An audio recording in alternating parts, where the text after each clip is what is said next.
Hey everyone, let's talk Trump. Let's talk citizenship. Let's talk his wife, his kids.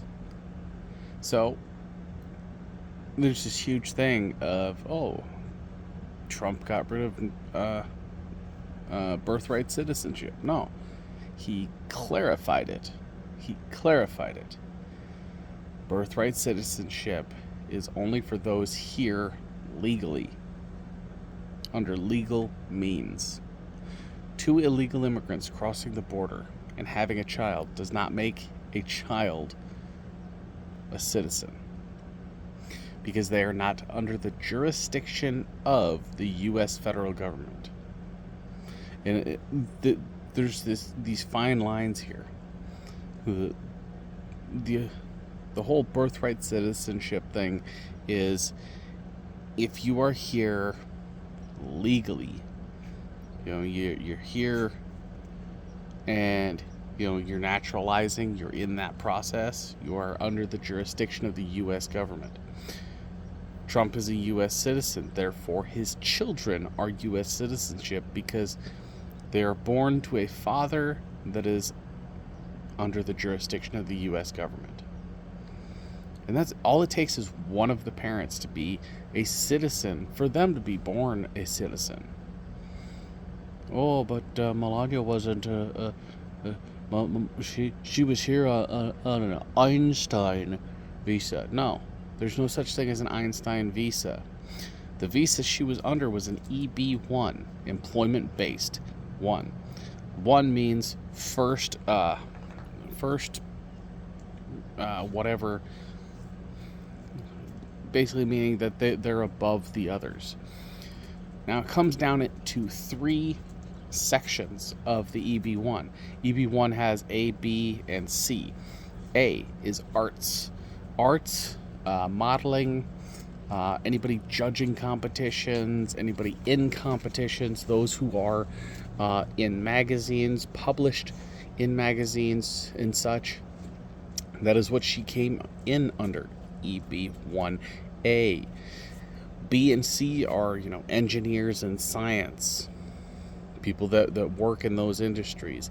You can get an EB1 in science if you're only a teacher. You don't have to be super intelligent. You could just teach science. You could teach third grade science and come here under an EB1C or B, whichever one was the science one. But that's it. I mean, she came here legally. She didn't use a fake visa.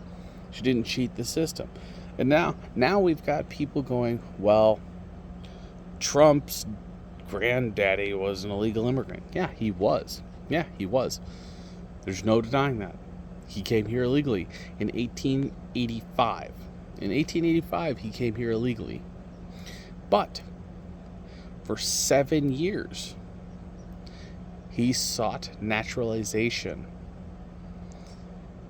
in 1892. He became a naturalized citizen. He even paid for all of his crimes because he got a business, some kind of restaurant or something, and he did things the right way. Yes, he came here illegally, but then he paid for his crimes and became a citizen before he even had kids.